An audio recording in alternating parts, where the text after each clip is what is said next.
Welcome back. Okay, many people's number one fear, public speaking. Public speaking. The number two fear, dying. That's right. More people are afraid of public speaking than they are of dying. It's crazy, I know, but it's true. And that's why we have Kahrs joining us this morning. He's otherwise known as the Speak Doctor. You're the CEO, founder of The Trainer for You. You've also written a book titled Enhancing Your Presentation Skills. And you're going to help us overcome our fears of public speaking. Absolutely. Isn't that amazing? People are twice as afraid of speaking in public than they are of dying, which would suggest they'd rather be in the coffin or the box than give the eulogy. That's insane. Exactly. That's insane. Isn't that crazy? That's funny that you say it like that. Why is that the number one fear? I think what happens is people just get so anxious. There's so much fear there, and you stand naked, not literally, but figuratively, before people. And most of the time, we're not used to speaking in public. It happens very rarely.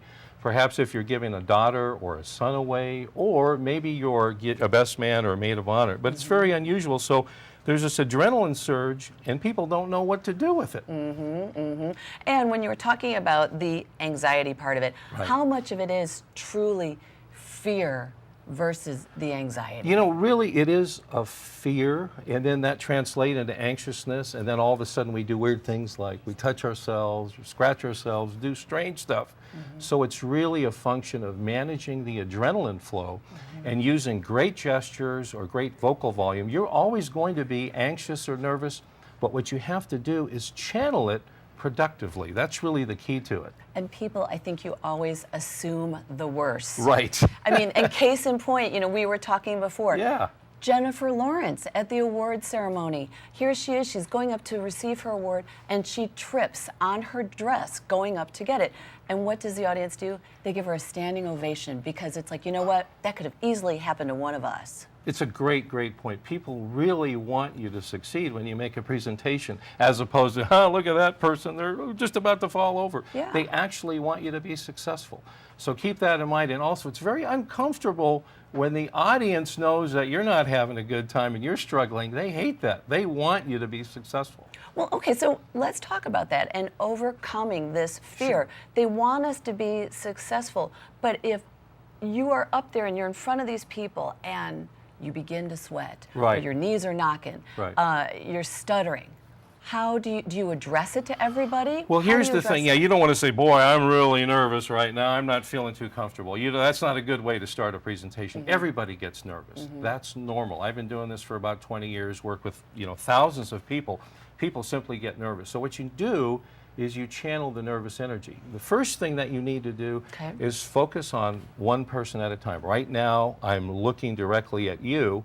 And it's not a problem for me because generally we can talk to one person at a time. It's what I call lock, talk, and pause, one of the main principles and foundations of public speaking. Once you have that locked in, so you talk to one person at a time, one sentence at a time, just a couple words per person. So you lock in, pause, and look at someone else. Then you have all this nervous energy. It's like steam in a pot that needs to come out. So you use great descriptive gestures because seeing is believing. People remember what they see, not necessarily what they hear or the content. And then you double your volume, use voice inflection, as you do superbly, by the way. And I don't know about that. Yeah, you do. So it's more interesting because most people are really bad presenters, and most of us have been to boring and dull presentations. And plus, too, when I was reading some of your information, what people retain is only, what, like 7%? 7%. It's less than 10%. Isn't that amazing? So all this planning, all this time, Exactly. the anxiety is up to here. Right. And then you walk away and somebody says, well, Nobody what remembers. Nobody remembers. It's just like I ask people in college, what do you remember from college? They don't remember all the classes, all the studying. They remember other stuff.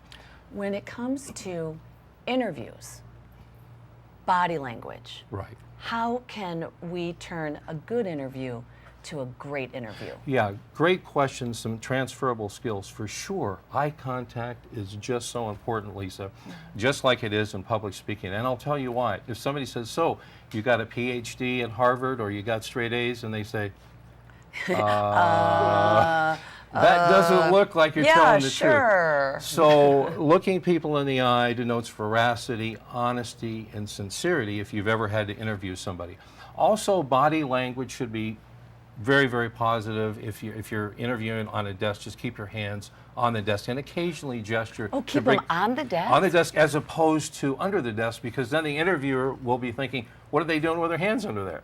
And my favorite is when you walk into a situation, though, and the person who's getting ready to interview you is sitting in this chair that they're like, just, you know, like, I'm the king, I'm on my throne, and you're just like, well, I really want the position because, yeah, I mean, so just even the setting alone at that point. That's when you start chewing gum, right? You're right.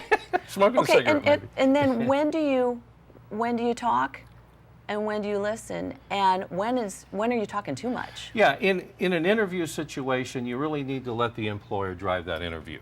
And you should have some questions at the ready. You should have done some investigation about that company, obviously on the website. And if appropriate, ask great open-ended questions like, you know, I read this about your company. You're expanding to Europe. Tell me a little bit more about that. So that puts a spotlight back on the interviewer, which is sometimes pretty good. And in your opinion, who do you feel are the best presenters? I always like to give examples of American presidents, and I like to be fair and mention a Democrat as well as a Republican.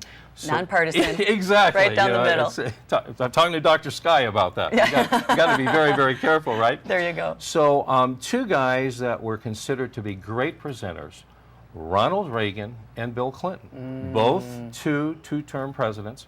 Great eye contact, really connected with people. When appropriate, they smiled a lot, and people liked both of those guys, both of our presidents. So they do all the things that you need to do, and they were elected twice. And they know when to pause. And they know when to pause. And know when to throw in the joke. And that is a key point. You have to pause. If you're not sure where you're going, just don't say anything, as opposed to, that kind of thing. And again, the name of your book is Enhancing Your Presentation Skills, and we can find it quickly on Amazon.com, and I also have my DVD, Presentation Skills Mastery. Very much. Thank you so much. We appreciate it. Thank you, Lisa. it. It was a real pleasure. All right.